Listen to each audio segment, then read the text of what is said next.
Hello and welcome to the Atlas Film Review Podcast, starring myself, Ryan Tomlinson, and... Andrew Knowles! That's right.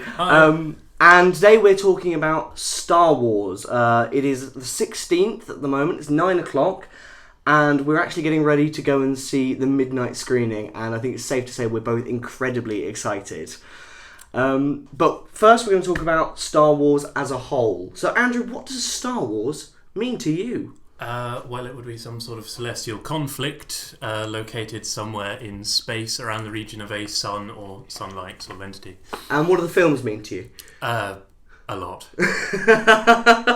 Really a lot. I mean, just thinking about the number of times I've seen... I mean, The Phantom Menace alone, the number of times I've seen that is frankly ridiculous. And that's the worst film going. Given that I'm a sentient being, yeah. I have watched that film far too much. I mean, playing Star Wars Battlefront 2, I mean, I've lived lifetimes on that game. It's just... The Star Wars universe is more of a home to me than any building ever could be. So, obviously, you and I are 21. We grew up at the time of the prequels, but what was your kind of first exposure to the original trilogy? I genuinely cannot remember. I can't remember the first time I watched the original films. I can't remember a time I didn't know that, spoiler alert, Darth Vader is Luke Skywalker's father. I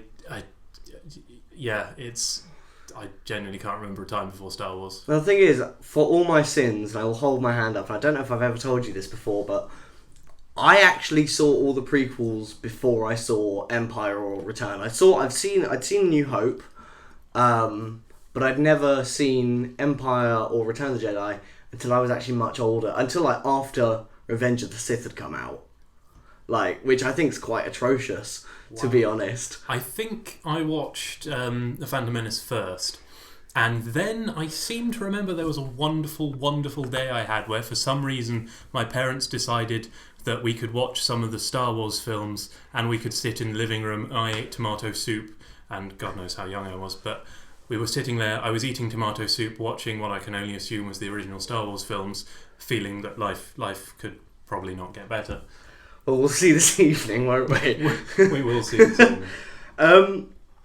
So with the original trilogy, I mean, as you say, everyone knows that Darth Vader is... I mean, I am your father has become such an iconic line. I think there is not a person on this earth who doesn't know what that means. You say that, but I'm pretty sure there are, and I think I may have met one or two of them. Joyless human beings. God help them all. But it's one of these things. It's one of these universal things. Everyone knows what a Star Wars is. And it's referenced by every bit of pop culture. You know, Simpsons, Family Guy, Robot Chicken, to name but 3 that have done heavily influenced Star Wars episodes. Space, absolutely. Huge amounts of social iconic influence that this film has. I mean, why do you think that it's had such a lasting effect? I think that really it's because of the power of the universe and the fact that the universe is so believable, because let's be honest, it's not the acting, because the acting wasn't great. The storyline was alright. There's lots of writing on the subject of this, actually. People genuinely care about why Star Wars is so important to people, and I think it's because partly Star Wars is like a new kind of mythology. This gets talked about a lot. In the old days, people had the Greek and Roman myths to call on, and that was the sort of the stories that helped us make sense of ourselves, and now people have got, you've got Star Wars and you've got Harry Potter. Mm-hmm. And The Lord of the Rings, but only really weird people try to link their life meaningfully to The Lord of the Rings, because, well, how many of us have sort of had riddle duels with creepy people in tunnels over golden rings? I mean, you'd be surprised. I mean, that's once, twice a year at best. It is amazing, really, that this mythos, especially with the extended universe, which we'll get onto more later on. Yes, we will get onto that. We will get onto that. There was so much created about a universe that really was out of... Well, it's fictional, basically. It's fictional. It's not real, but people really care about it. I think compared to other sci-fi films as well, what's really interesting with Star Wars is that it's a fantasy film in space rather than like a sci-fi film. Because, I mean, bear with me, but like with Star Trek, you've got all the sciencey bits. You know, there's all the kind of slightly literal stuff. I mean, even in the opening sequence of Star Trek, there is a small amount of red shift and blue shift on the It's not spaceship. just the science, though. Star Trek is based around Earth as an idea. It's the humans, whereas Star Wars does away with that completely. Yeah. This is in a long time ago, in a galaxy far, far away. This is completely separate from Earth and humanity, but at the same time it's very human, which is why you've got the cantinas and you've got all these human desires and stuff, and I mean the romances and it's all very human, yet it's also at the same time they very deliberately removed it from Earth. And I think what's also amazing is the fact that, like I say about the fantasy stuff, is that you've got this farm boy character. I mean, Mark Hamill, I saw an interview with him from 1977 and him describing it as, I'm a farm boy and there is this princess, this fairy tale princess that we've got to go and rescue, and we hire this space pirate who's very roguish, and this old wizard tells me what's going on. And like that is exactly what Star Wars is. And when you boil it down to it, it's a fairy tale in space. It's just a very engaging fairy tale. It's amazing. I mean, you can almost imagine. I can't believe that George Lucas doesn't do this, but I imagine when his children were younger, he'd sort of sit by them when they were going to sleep and he'd tell them stories about things in Star Wars and just... if only George Lucas was my dad. Well, I don't know about that. I think punched him for George. Well, exactly. Come to 2001, I think you'd kind of be a little less friendly.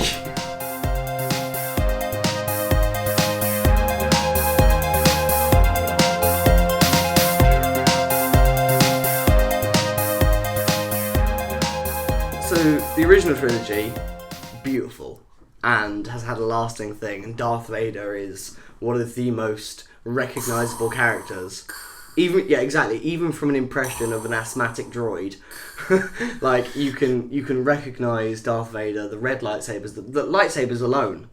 Oh my god, who of our listeners doesn't want a lightsaber? Exactly, like, even if you don't like Star Wars, like, you want a sword made of pure energy. By the way, that statement was not us offering you a lightsaber. Yeah, no, You're we don't. not having lightsabers. We don't have the secret of lightsaber technology. Please stop following me. However, we need to have a little talk about the prequels, because, I mean, a lot of people have all the wet blankets on the internet have turned around and said, okay, you know, they're making more Star Wars films. J.J. Abrams is at the helm, who's a Star Wars fan. He's bringing it back to practical effects and stuff like that. However, people were this excited about Phantom Menace. I know. Well, people like me who were children when the Phantom Menace came out. I mean, I was, like 5? I thought Phantom Menace was good when I first saw it. I thought it was good for many of the times I kept watching it, but then at some point I became disillusioned. I realised it was bad, and even though there have been good reviews for The Force Awakens, I'm still nervous that this could be some sort of collective sort of denial. I mean, I don't think it is. I'm perfectly happy that it's going to be good, but at the same time, part of me is thinking, what if we're all falling for the same delusion? Well, this is the thing. This is what, as I said to you yesterday, there's a video floating around the internet of people before and after seeing Phantom Menace, people queuing up Phantom Menace, being so excited and absolutely amazed that, you know, there's a new Star Wars and can't wait to go in and see it. And then there's videos of them coming out and all these kids being like, it's amazing, it's wonderful. All these parents being like, oh, it's just as good as Empire. It's so good. And there's one man in this video who is a visionary who says, I deserve a public apology from George Lucas. and I think what you said there about like an overall denial is pretty strong, like, because there was a huge denial after Phantom Menace. We are all invested. Absolutely, and we don't want it to be bad. We don't want it to be heralded as a fucking awful piece of shit. Although, call me a prequel apologist and send me all kinds of hate on the internet, but I feel that there are some really good bits to the prequels. Definitely, and I think you've brought us very, very nicely onto one of our points, which is the saving graces of the prequels. I mean, for me, the main saving grace has to be Ewan McGregor. You love him, don't you? my passionate love for Ewan McGregor has nothing to do with the fact that I think he's great in Star Wars, because, well, he is great in Star Wars. And I mean, just his facial hair in episodes 2 and 3, come on, guys. It's beautiful. It's lovely. However, not however, like, you've got Darth Maul, who was an underused character and was... criminally underused. Criminal. Absolutely criminal. He's incredibly well designed. Like, I think he's definitely one of the best design points of the prequel, of any of the Star Wars, actually. I will go as far to say. He changed face painting forever. Yeah, absolutely. Like, you're not a face painter if you can't do Darth Maul. If you can't do Darth Maul. Absolutely. And he was criminally underused. So much so that, now him getting robot legs is part of is part of canon within the stuff of the cartoons and stuff that Disney's been churning out. Yes, but it should have been part of the film. It should have been part of the films. I know I'm echoing that wonderful man from, the name of the thing. Yeah, just a big shout out to Belated Media on YouTube. Belated Media, that is. He did a series of videos, which the final one actually came out yesterday, which were what if episodes 1, 2 and 3 were good. And the chap speaks about his versions of the story of the original trilogy, the prequel trilogy. The prequels. And he tells his own story with storyboards behind him, and it's just incredible. And as far as I'm concerned, it should be canon. Absolutely. George Lucas should publicly announce that this guy's stuff is canon. Absolutely. And just so definitely go onto YouTube, search Belated Media, what if episode 1 was good, watch all 3 of them, because they are amazing. It'll make you happy, but really sad at the same time, because it didn't happen, and Ewan McGregor is now too old. Probably. Disgusting. General Grievous as well, there's another one. That was an amazing piece of design, and again, criminally underused. He runs around being asthmatic in the first, 20 minutes of the film, and then... He comes so close to having a personality, but it's taken away from him by the fact that he gets almost no screen time. And I remember after Revenge of the Sith came out, that there were so many people, I don't know if you heard this, but there were certain playground debates I heard that people were just hoping that General Grievous was supposed to be Darth Maul's body put into sentient robot form. Did you ever hear that? I didn't actually. No, I mean, it was all bollocks, unfortunately, but like it was Even people, that would have been a wonderful idea, though. Yeah, and it was because people loved Darth Maul so much. And if Darth Maul had come back as this robot... It's just amazing that Darth Maul is this loved, given on the basis... He had, 3 lines? I mean, it was Peter Serafinowicz, but, still, he had 3 lines of dialogue and a really cool face. And a cool lightsaber, of just course. It's that scene in episode 1. Enough has made him an icon. Duel of the Fates, that piece of music. It's the bit where the doors open in the hangar of Naboo. And he puts his lightsaber out. The one side comes out, and then the other side comes out, and he just starts fighting. See, I think even for people who haven't seen the film, my description and your music behind it, I think, it just paints a perfect picture. It's that excellent, and it's just a great moment, and it is the best moment of the prequels. Shame it's intercut with scenes of Jar Jar being a prat. Jar Jar Binks. Let's have a little chat about Jar Jar Binks. Now, you got a little angsty at me the other day when I said that actually Jar Jar Binks, I've given up on hating him. In fact, you threatened to kick me off this podcast. I mean, if anyone else is interested in joining me for the next Star Wars podcast when the next film comes out, feel free to message me.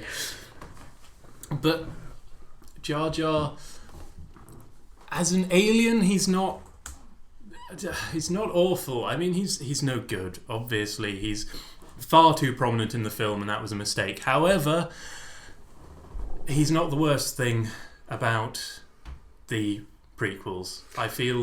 I think the problem is he is one of the worst things. He's become the poster boy for what's wrong with the prequels. I think you've hit the nail on the head there. Like, there's a lot wrong with the prequels. And it's good pieces all badly arranged. Exactly. Just badly dealt the prequels themselves, like you said, there are lots of parts of it which are excellent, and all the elements are there, but thrown together in the wrong order, and thrown together with the wrong kind of syntax. Looked at from the wrong angles, just... Absolutely. mishandled. Wrong bits are emphasised, other bits are And the thing not with Jar focused Jar, on. It's Jar just- Jar kind of represents one of the elements of the prequels which is bad, which is the kind of badly placed humour of it all, and the badly placed kind of we're here to sell toys and we're here to amuse kids part of it, which, you know, not being funny is in Return of the Jedi. Fucking Ewoks. Like, I know you've got a soft spot for Ewoks. I do indeed have a soft spot. I know for you've got a Ewoks. soft spot, but at the end of the day, that was a bit to amuse kids and sell toys. Which and I think There Jar were Jar. vicious scenes of these little feral bears killing people. I don't think that's Do you know child what? appeal. I wish they were as feral as you're making them out to be, because that I would have make it seen the interesting. Family Guy spoofs a lot more recently than I've seen Return of the Jedi, but they're still. I mean, they're like throwing rocks, and that bit with Oh, the AT-ST and the logs. There were stormtroopers in that thing. They got crushed to death Yeah, by Ewoks. people died. They're like minuscule Wookiees. They're almost as badass and like much smaller than half the size. Maybe a third of the size, I reckon. Absolutely, like it's just. I think Jar Jar, as you say, has become the poster boy for one element of what's wrong with the prequels, and has then It become. misses the wider problem that Yeah, is exactly. And is the wider problem systematic. is, I mean, you can look at Jar Jar. You can look at the romance between Wooden and Christensen and Padme, God. which is just I hate atrocious. sand. Oh, You're not like sand. everything's Sand coarse. is coarse, and Everything here is soft. Oh, I just. Can we go and like have children? oh God. Yeah, this is the thing. Like, Anakin whines the entire Attack of the Clones, and Padme sit at the end is like, yeah, no, this is the guy I want to marry. This is the guy I want to spend the rest of my life with.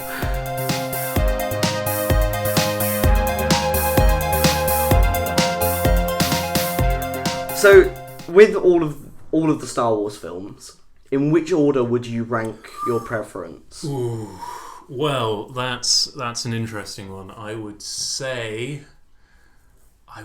Ooh, I've always had a soft spot for Return of the. Is it? No, wait. Return of the Sith. Revenge of the Sith. Revenge of the. Right. Hang on, no, wait. Revenge of the Sith is the third one. Oh, I'm you mean Return of the Jedi? No, not Return. Hang on.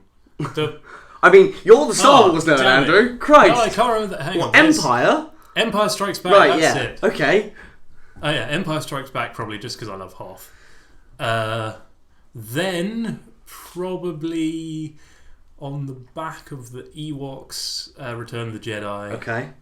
Then Star Wars: A New Hope, or Mhm. just Star Wars, as some people confusingly call it.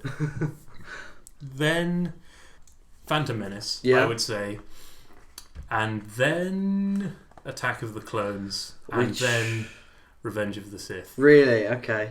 Fair. But Well, my order I would was be... tempted to upgrade Revenge of the Sith just because Ewan McGregor's beard and facial hair, facial hair, But then- in that is almost perfect. But at the same time, that's the worst one because it just doesn't explain why Anakin would suddenly go, you know what?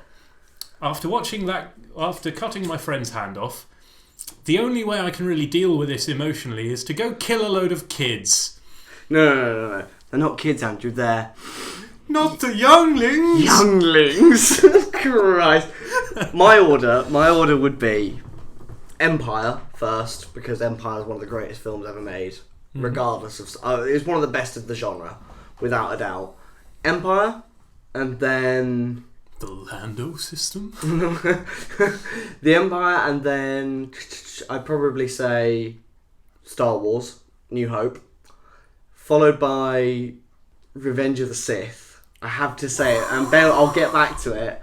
Followed by Return of the Jedi, Phantom Menace, only higher than Attack of the Clones because I used to love it as a kid, and then Attack of the Clones, deep at the bottom, like molten core of the earth bottom. Like, I despise Attack of the Clones. My reason for loving Return of the Jedi is as follows. It's gonna have to be bloody good. I love General Grievous. I loved him so much when I first saw him. Again, criminally underused, and I thought he was a great villain. And his death as well, I think, is a great... That shot of him standing and bursting into flames I think and just Obi-Wan's look of immense distaste absolutely as he flings away the blaster. Yeah, exactly. It's great. I love the space battles. I think they really perfected the space battles in Revenge of the Sith. I really enjoy, especially the opening sequence. This is why I hate flying. Oh god, it's just like pod racing. And then I really enjoy the Mustafar battle. I think the Mustafar battle is great. Really? I don't like how it begins. I don't like how it ends. I love the interim. I know it's all jumping off of chains and floating lava platforms. Though. The best bit of that fight has to be, it's over, Anakin. I have the high ground. But the thing is, I agree, as a Star Wars film, this is going to sound really weird, but as a Star Wars film, that fight probably isn't great. But as a standalone sci-fi movie, or as a standalone action-adventure film, I think it's a great fight scene. And there are all sorts of... I enjoy Palpatine in Revenge of the Sith as well. Like, it just bothers me how no one notices he's clearly evil. Well, this is the thing. Like, there are so many scenes in Attack of the Clones and Revenge of the Sith when Yoda, Obi-Wan, and Mace Windu are all sat in a room with Palpatine going, fucking hell, we got to sort the dark side out, haven't we? And all these Jedis which can sense millions of people dying on Alderaan.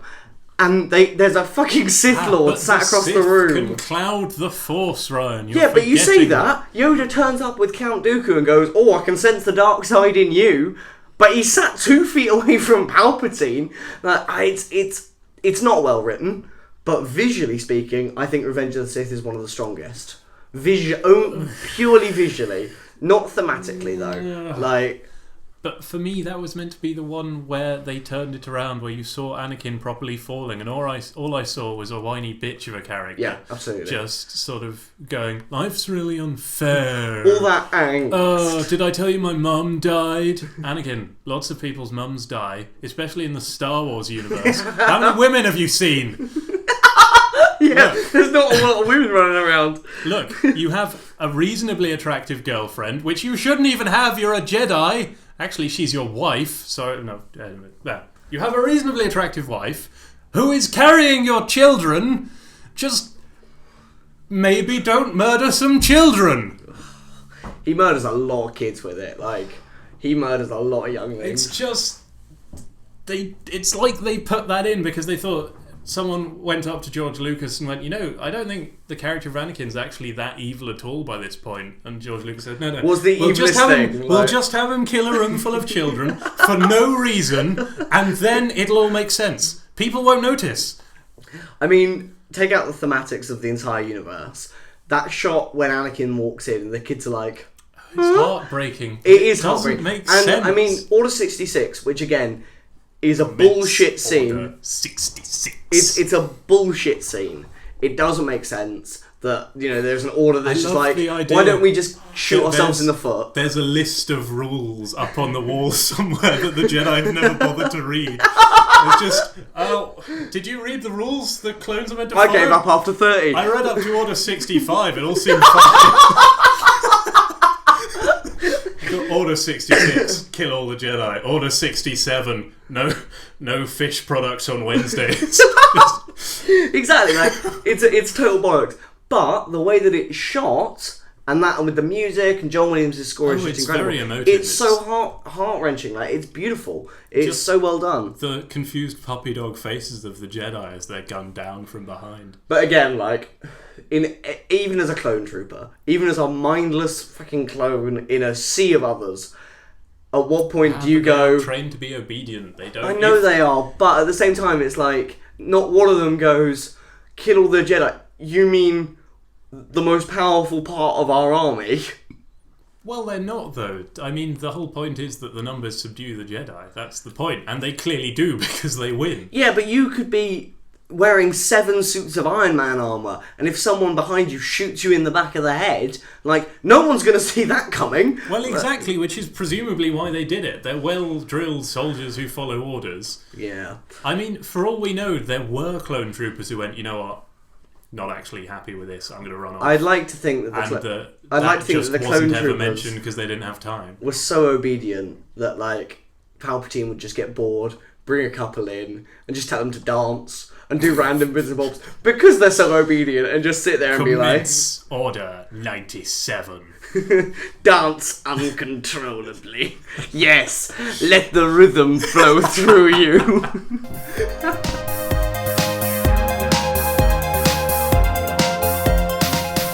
The extended universe. The retconned extended universe. The retconned extended universe. Now, just I have for the been listeners' cheated. sake, for the listeners' sake, Andrew is a huge database of knowledge about to be honest, I'm not actually that huge a database. Well, you're bigger than most people. I'll let you in on a scoop, listeners. I just have a memory for random stuff. Absolutely. I'm a massive Star Wars fan, but I don't know everything about the extended universe. I just know enough to know more than most of the people I happen to chat to about it. And for people who don't know, the extended universe which we're referring to is kind of novels, comics, other kind of media forms which have told stories of the continuing adventures of Luke, Leia, Han Solo, Chewbacca, all these kind of things that have gone on and done all this stuff, all these vehicles and the continuing kind of fall of the Empire, which Han now Solo has and Leia been... had kids, Absolutely. Luke set up a Jedi Academy, Chewbacca died protecting Anakin Solo. Spoilers. Well, it's... Well, it doesn't matter now, does it? It's like it was all fictional. I mean, this is the thing. Like, I couldn't give two small shits about it. However, I have invested quite a lot of time. I know you have. And it just bothers me. I mean, it's like I'm going to go up to people and say, hey, do you want to know about sort of Han Solo and Leia's children? Do you want to know about Chewbacca's nephew, who was a Jedi and a Wookiee? Pretty cool, right? And they'll just... Where are you going? Come back! They'll just stand there and laugh at me and go, you realise none of that's canon anymore, right, you dick? And just laugh at me and go, it's all about the Kylo Ren now. It's all about the Maz Kanata. What are you doing talking about Chewbacca like some sort of pathetic loser? Get hip, Andrew. I know, and because prior to the retconning, you were on the God, you were on the nail. You have for no hipness. idea how totally purely erotic women find knowing about the death of Chewbacca. Jesus. Wouldn't that be a lovely world? So, versus extended universe and kind of what's going on now. If let's say Star Wars, the new one, Force Awakens, is okay, will you be, enraged that the extended universe has been retconned? I feel that I can see why they had to retcon it, because obviously, you'd have a sort of weird Game of Thrones dynamic where you'd have lots of very smug people like me going, Jason and Janie, I know what's going to happen with this. And it would just be insufferable, and everyone would already know what happened, and there are tons of books. There are so many books, and which we may as well burn now. We may as well. But yeah, it's just... The trouble now is that J.J. Abrams' vision and the people who take this vision on into the next two films and all the other side films that Disney are going to sort of hemorrhage money out on. We can only pray. They have to be better than my memories of the extended universe now, or I will feel disappointed. Which I think they are possibly up to. However, I have a few reservations still. I did love the extended universe. It was wonderful. Still, though, I think there are still the stories I used to love about Qui-Gon Jinn and Obi-Wan as their time before the Phantom Menace as Master and Padawan. And I think they're still probably canon. So this is the thing. What's really sad is, one of the main kind of bits of earliest canon before the new lot was the Old Republic, all the video games that are based in the Old Republic, and some of the books Revan and stuff. And Malak. And... Exactly. That's all been retconned out as well. What? That no longer counts. I'm really sorry. It's not. Canon starts at Phantom. I have spent weeks of my life on Star Wars The Old Republic games. Yeah. No. Oh god. Just drop this in on me live, Ryan. Just on air. Like, it's actually quite fun to watch you unfurl. I'm actually considering a face cam for the next one. Oh god. Yeah. It's not ideal. You're gonna have to just talk for a bit, Ryan. I need a minute. It's alright. It's alright.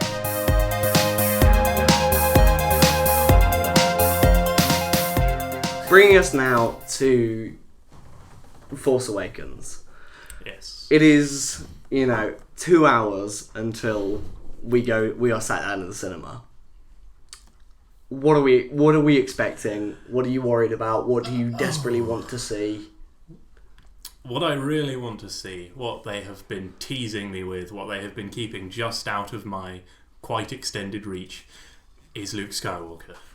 For me, I want to see Mark Hamill come back, and I want him to act the pants off of this to show that he has actually learned how to act now. Because, I mean, have you heard him voice the Joker?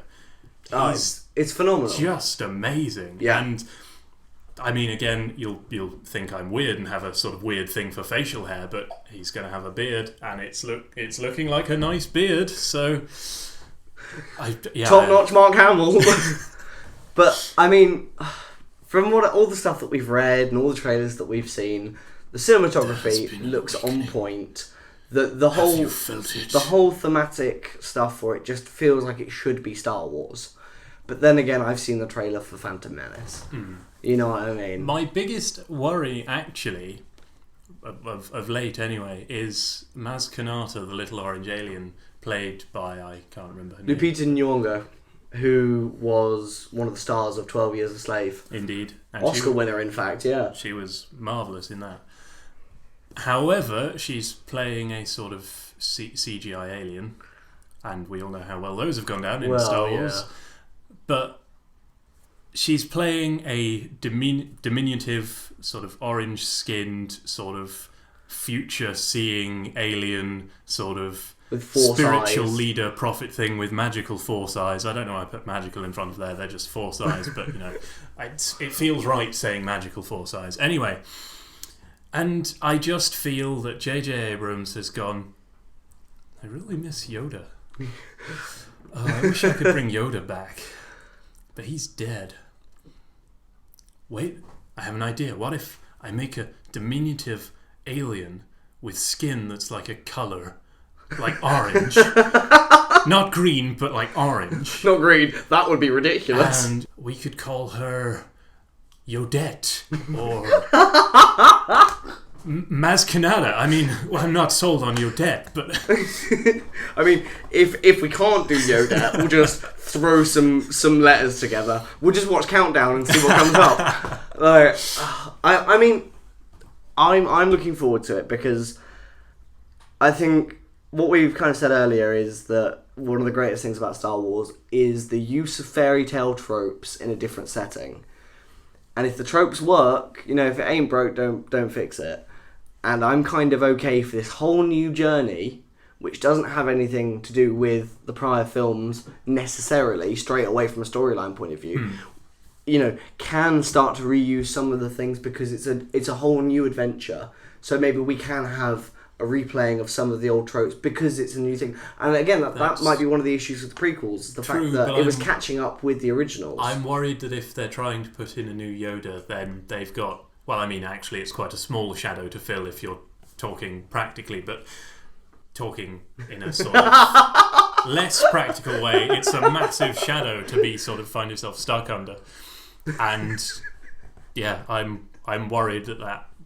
I mean, that's only going to be a little niggle, probably, at best. Yeah. Well, at best, at worst? We'll see. We'll see in a couple of hours, won't we? We will see. But, yeah, I mean, I'm broadly speaking pretty positive. I think it's going to be good. I have faith. I'm interested to see... I mean, let's look at Kylo Ren for a second.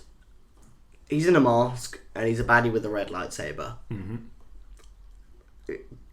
You know what I mean? Like, Maz Kanata's reusing Yoda, Kylo Ren is reusing Darth Vader, let's say. Very self-consciously, though, insofar as he has a shrine to Darth Vader. Absolutely, we've seen the trailers. Which I feel makes it okay, because he's, I can imagine in that universe he would be inspired by Darth Vader, whatever. So it makes sense that he has a cool mask. And from what I've seen, he takes the mask off. He does occasionally. And has actual hair. Oh, good old Adam Driver. No with facial his big hair, nose though. and his floppy hair. No facial hair. No facial hair. Sad to note. To be fair, it might chafe against the mask. So That's true. You've got to remember. absolutely, those practically things. speaking.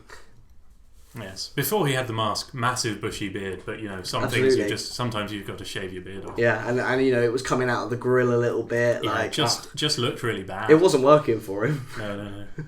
Yeah, he made a style change. And I think, and some of the newer elements, with Captain Phasma, which is played by Brienne of Tarth. Shiny armour. I mean, that's not her real name, but it is for Gwendolyn us. Christie. That's the one.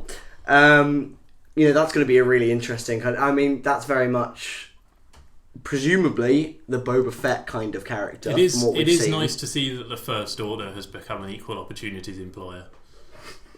I've got to say, it's nice that the Empire has learned after 30 years that actually it's all right to. We put may be women totalitarian, but women in positions of power is fine. Which is another thing. Just a little problem I have, that the Supreme Leader Snoke seems to be an alien, and yet the Empire was quite sort of xenophobic about aliens. So the fact that they now seem to be supremely led by an alien feels a little bit odd, but I'll see if they handle that. This is the thing, we were having this conversation yesterday, and I think I'd like to think that he's going to be, the same way that Palpatine was in the prequels, sort of puppet mastery, but he has, as you rightly said, he has got a title. He has called himself. So it's like if Senator Palpatine had called himself Supreme Senator Palpatine, or supremely super evil Mega Sith Lord Senator Palpatine, and sort of everyone got don't know about you, but this sinister puppet master figure. Mace Windu and Yoda, though, both still started going, nothing wrong with that. Don't worry about it. Can't sense anything in the Force. What's this going on? Can't sense anything in the Force. Ooh. Just read his nameplate. Just on the desk, right in front of them, like, there's nothing wrong with this. Secret evil puppet master Sith Lord. Brackets. Senator Palpatine. Close brackets. Like... Please, Supreme Evil Master Senator Sith Lord was my father.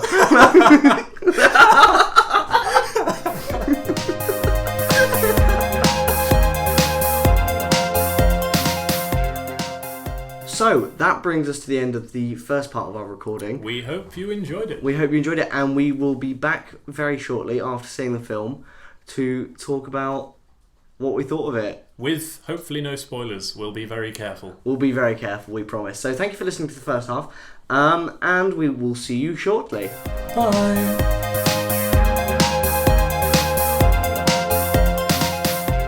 Hello, and welcome back. It is 2 days later, and just wow, really, is...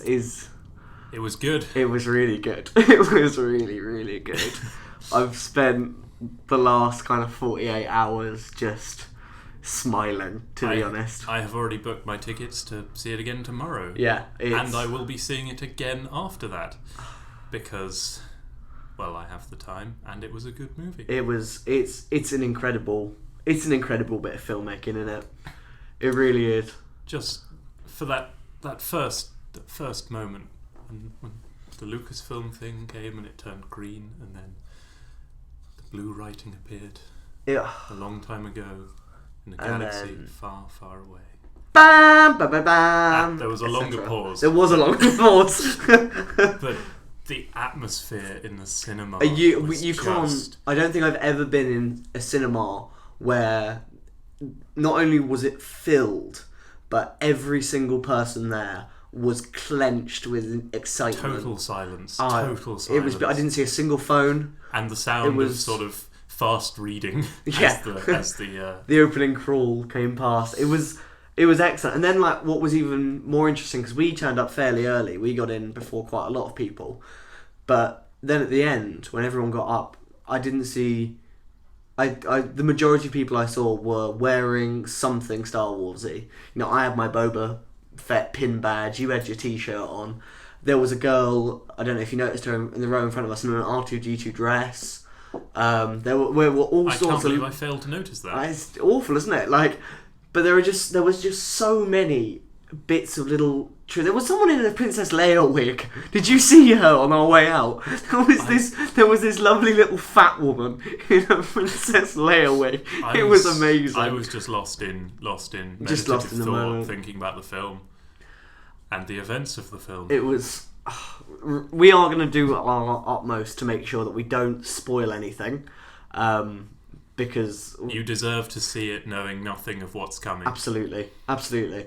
And which makes this quite difficult for us. I hope you appreciate that. Yeah, we're doing our best. So I suppose to just start and in the vaguest way that we can, Andrew, what were the best parts about it thematically, parts of the story? What did you enjoy the most? My favourite thing coming away from it is partly. And this is an easy answer, is that it was just the sheer joy of seeing a new Star Wars film that I didn't know what was going to happen, and it genuinely was. It was a Star Wars film. Yeah. It totally belongs in the Star Wars universe, and it's just... Absolutely.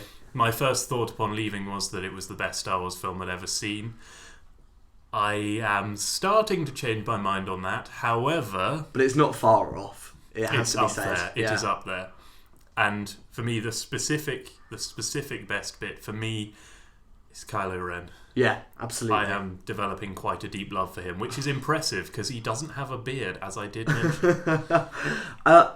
Let's have another little chat about him.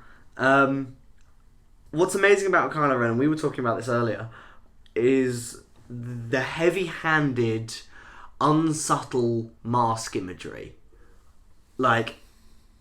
But again, I'm trying my best not to say too much about his character, but the characters between the Sith Lord and the person underneath the mask are just so drastic. It's quite clearly this big, it's very old-fashioned. It's really, really old-fashioned in the way that it is, very theatrical, but it works so well. The character that Adam Driver plays underneath, the real face of Kylo Ren is so different. Looking quite a bit like Alex Turner from the Arctic Monkeys, but with a slightly stretched face. Absolutely. Yeah, absolutely. His performance is just incredible. It's absolutely phenomenal. And even his performance with the mask on is just so believable, and... He's actually scary. With the mask on, I was scared. Seeing his ship arriving at places, spoiler alert, his ship arrives at places, I was scared seeing the shape of his ship because I knew that means Kylo Ren's coming. Kylo Ren is coming. He's not going to be good for what's happening with the people. And to come off the back of that as well, not only was Kylo Ren scary, the First Order was scary. We were saying this afterwards, with the Empire, you go back and you watch the old Star Wars films, you're like, fuck yeah, the Empire, cool stormtroopers, Darth Vader running around, this is really cool. But any time that I knew stormtroopers were going to turn up, I was like, oh, I'm really worried. They were really scary. And in the opening sequence, and I think the opening scene's kind of all right to speak about, it's opening 5 minutes, they massacre a village.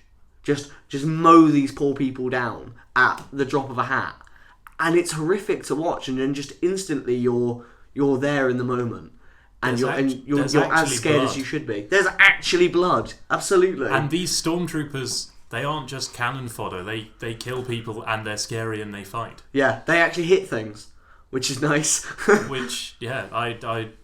I didn't realise how much of a problem it was for the original films that the stormtroopers just weren't intimidating or scary at all. Absolutely. If you go back now and watch kind of the intro to A New Hope, when they're storming the Tantive 4 or 5 or whichever one it is. Tantive 4. 4, yeah. When they're storming it, it's just you kind of watch it. You're like, oh, cool, space fight, yeah, opening fight. This is cool. But the opening fight scenes and any of the fight scenes with these stormtroopers in, I was worried. I genuinely thought either side could be slain. There's genuine threat. And as well, that's part of the advantage. All the new characters, all the new people, everything new, and the fact you don't know what's going to happen it feels like no one is safe. Yeah, especially when you look back at the prequels, and it's like, well, we know Obi-Wan makes it, and we know. Well, I mean, that's an issue with any that's prequel, the thing, really. yeah. The wonderful thing, I mean, it would have been difficult directing the prequels, thinking about it, because a lot of it is already decided, and I mean, you're never going to feel particularly scared for Obi-Wan or Anakin. But with these new films, again, you just don't know, and the not knowing is so good. Yeah, absolutely. It's masterfully done. Masterfully. Well done, JJ. Indeed. Yeah, which is quite disappointing, because we were planning on calling him Jar Jar Abrams if it was bad, and we can't use that joke. Yeah, we'll have to use it ironically. Yeah, so there it is. Do with it what you will. I mean, it's a bit useless now, but you've got it. I think one thing, though, about it, and the longer time I've been away from the cinema, as the honeymoon period wears off, you start to think, actually, it's quite a lot like A New Hope. Better than New Hope. Decidedly better, but at the same time, I mean, people have seen from the posters, there's a great big scary death thing called the Starkiller Base, which looks like it might shoot things that could feasibly destroy, say, a planet. Or a star. And, the rebels, or the resistance as they now call themselves, obviously aren't going to be too pleased about that, so you can assume they're going to do something about it, which is quite similar to what happened in the originals. You've got a guy with a red lightsaber and a mask going around being evil, which they did they have one of those in the original I can't film? remember, to be honest. And I think also, even from the trailers, it's no spoiler to say you've got these characters, Finn and Rey especially, being on this desert planet, which is Jakku and not Tatooine, thankfully. Sort of hiding from stormtroopers. Yeah, being thrust into an adventure. You know, it's exactly the same kind of. It's got the same archetypes. You've got thrust into adventure. Han Solo plays the Ben Kenobi role, in so much as that he's the master that kind of, got to go train you and welcome you into this magical world. Which is really interesting as well. And then that's not how the Force works. Yeah, exactly. Which is really interesting to see. But it's all the same characters, just with a new, fresh lick of paint. And it's a very similar story. But at the end of the day, it's very well done. There's they say there's only 5 different types of stories. You know, and Shakespeare did do all of them. Yeah, exactly. So it's one of those things that's forgivable. But I think, as I say, it is better than New Hope.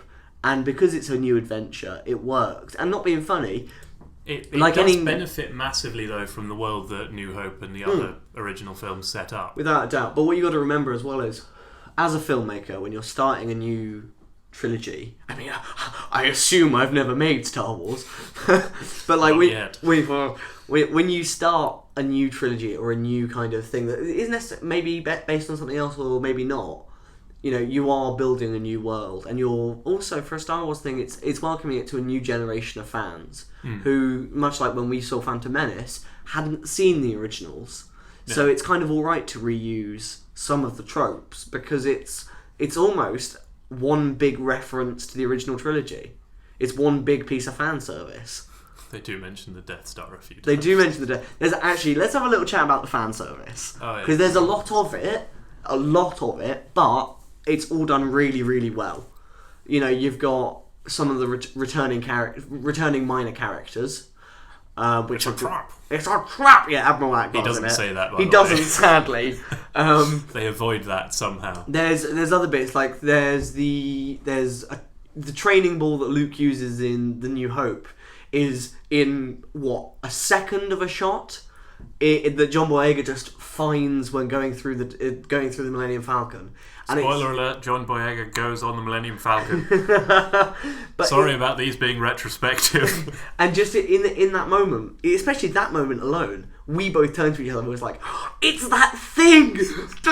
And it wasn't like, "Oh fucking hell, they shoehorned that in, didn't they?" The only one in the galaxy. Yeah, regardless of the ones that were in the prequels, but anything. Oh yeah. Well, regardless of anything that was in the prequels, I think it's safe to say. I think Anakin stepped on all of them in a fit of pique. Once you've done killing the children, now I will destroy your toys. Now you'll be unable to deflect blaster bolts. Do you hear me? Corpse? You dead children. You like that? Not the younglings' toys.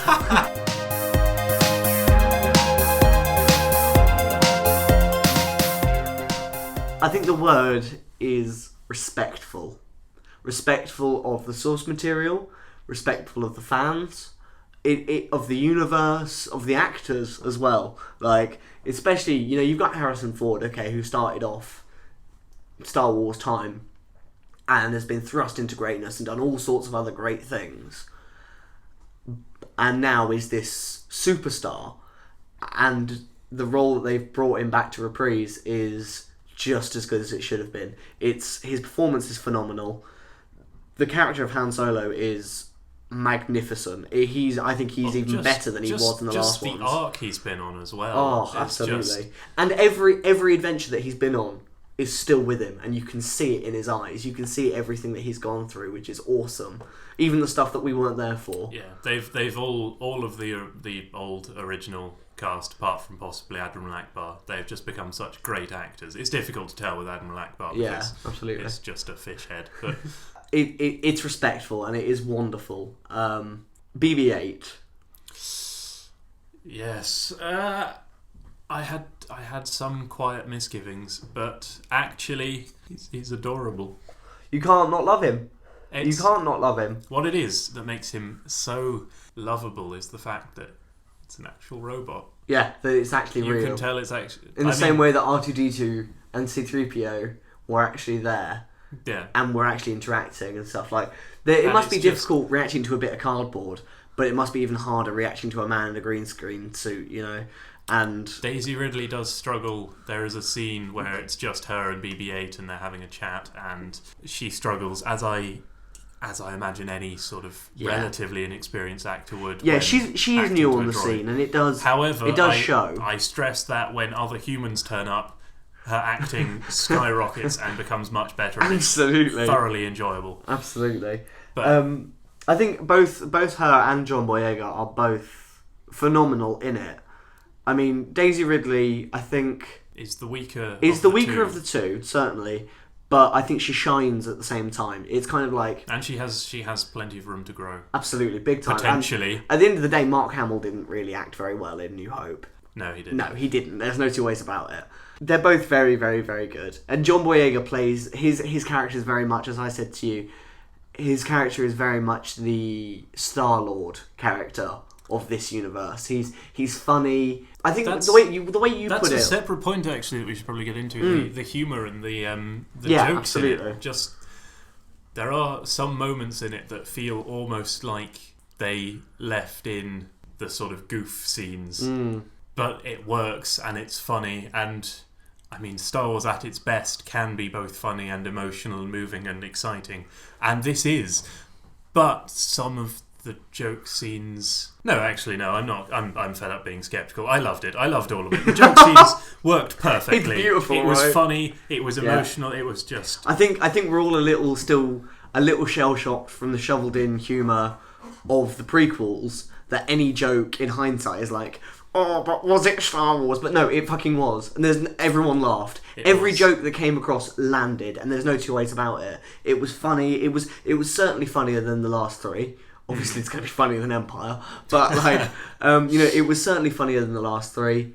It was excellent. It really, really was. It injected a whole new lease of life. The moments of comedy did work, and it's part especially with BB-8 as well. BB-8's humour is the little thumbs up he gives to John Boyega at one point. I didn't think that was a thumbs up. I thought that was a middle finger. Really, that was a thumbs up without a doubt. No, it has to have been a middle finger. Given, I mean, we can't go into it because spoilers, but given what they'd been talking about, BB-8 was clearly uncomfortable in that situation, was going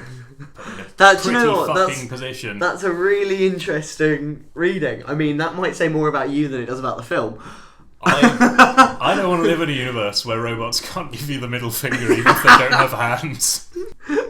C-3PO with a fag in one hand, and Stella in the other. Human cyborg relations. Now fuck off!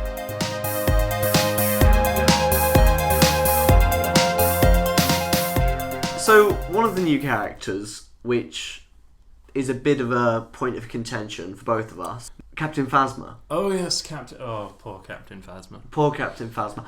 I think, just to give a little bit of an explanation, Captain Phasma is in the film, not as much as she should be.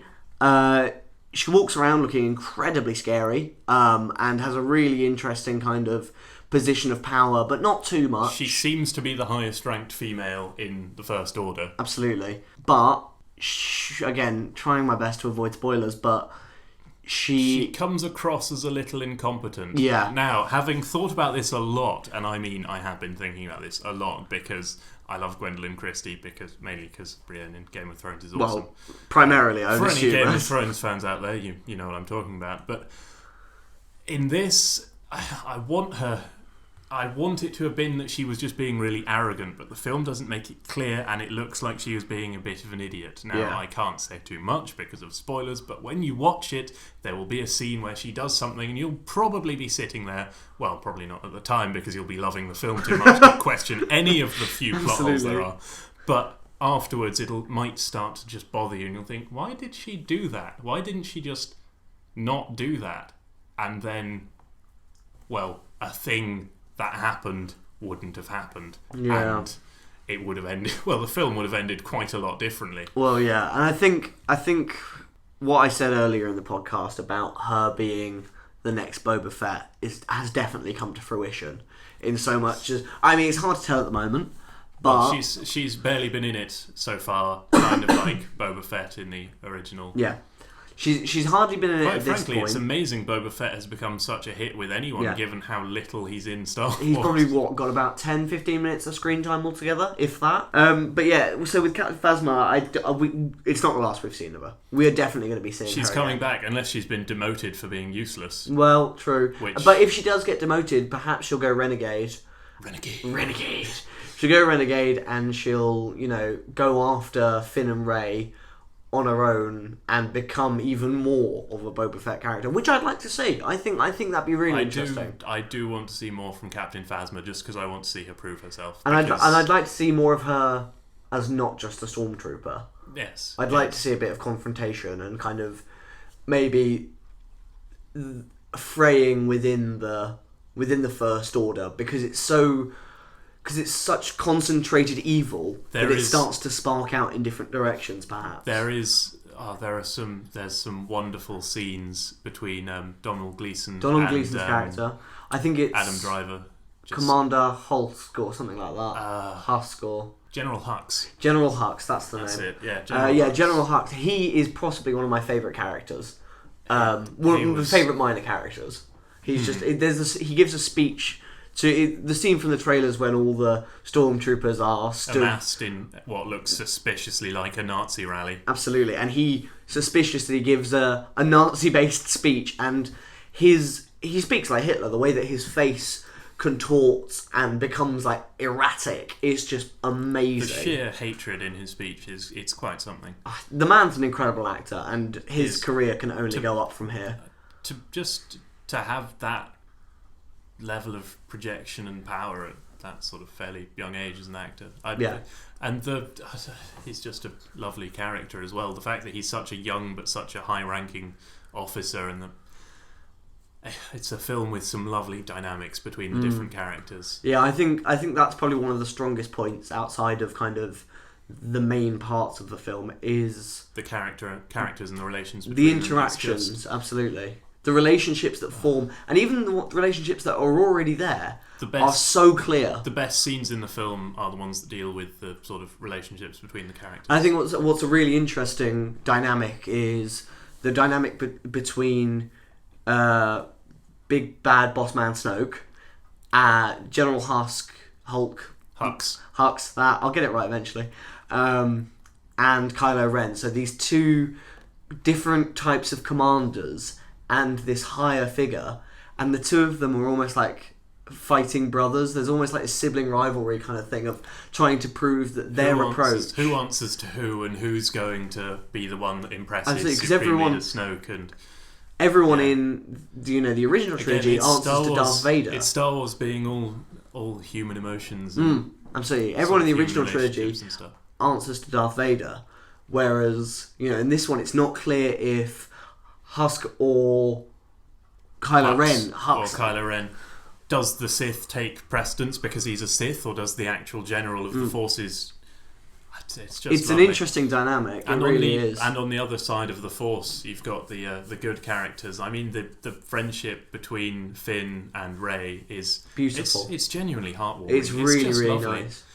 The progressiveness of the film is something that is both staggering. It's lovely to see a Star Wars film with decently written, well, more than one decently written female character, and also, I've got to say, turning Princess Leia into General Organa, was a very good idea. Absolutely. of J.J. Abrams. Yes. I think what's the best part about the progressiveness is, as we were just saying to each other before we started recording this, it's not too self-conscious. It's just there. They don't make a big deal of it. It's just. It exists because that's how it should be. It's how equality should be. Absolutely. It should just happen, and it should just... As I said, this is just the way things happen. We're not doing this consciously. This has just happened. It's the Mad Max school of writing of, we're going to put loads of women in it and not wave it in front of your face. It's just going to be there. This is just going to fit in the film, and it's in the film, and it just works like this. Absolutely. It's an incredible piece. It's an incredible piece of progression, and it's really, really nice to see. It made me very, very happy. Lots of female stormtroopers and First Order surprisingly, officers. As we were saying, equal opportunities employer. Equal opportunities employer. So, if in a short sentence, sum up your feelings for The Force Awakens. Amazing, but I need to watch it several more times before I can evaluate that and come back with a better and more accurate response. Yeah. I would say that it is pants jizzingly good. And if you're a Star Wars fan, it's everything you could want and more. And one thing is, I think what we all need to stand back now and realise is we need to let the rest of the sequel trilogy... I'm coining that, the sequel trilogy. We need the rest of this trilogy to come out, and then we can stand back and go, okay, as a whole, what's it like? Because, when we talk about Star Wars, it is prequels versus the originals, and you can't speak about one without mentioning the other. So I think that's what we need to wait for. There are still plot lines to be explored, and I've got to say I am now living in a state of terror because J.J. Abrams has done it, but I'm now getting incredibly worried about the directors that have to follow this and have to do something which hopefully will be as good or better. All we can say is we're impressed. I am. Good luck, but don't fuck it up. For the love of God, you've got something good, run with it.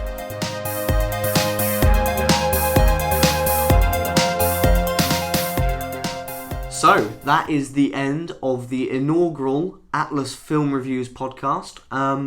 Thank you for joining us.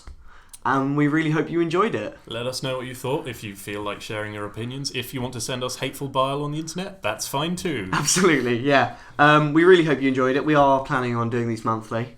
So, we hope that you will join us for the rest of this. So, thank you very much. We hope you enjoyed this. Bye! Bye!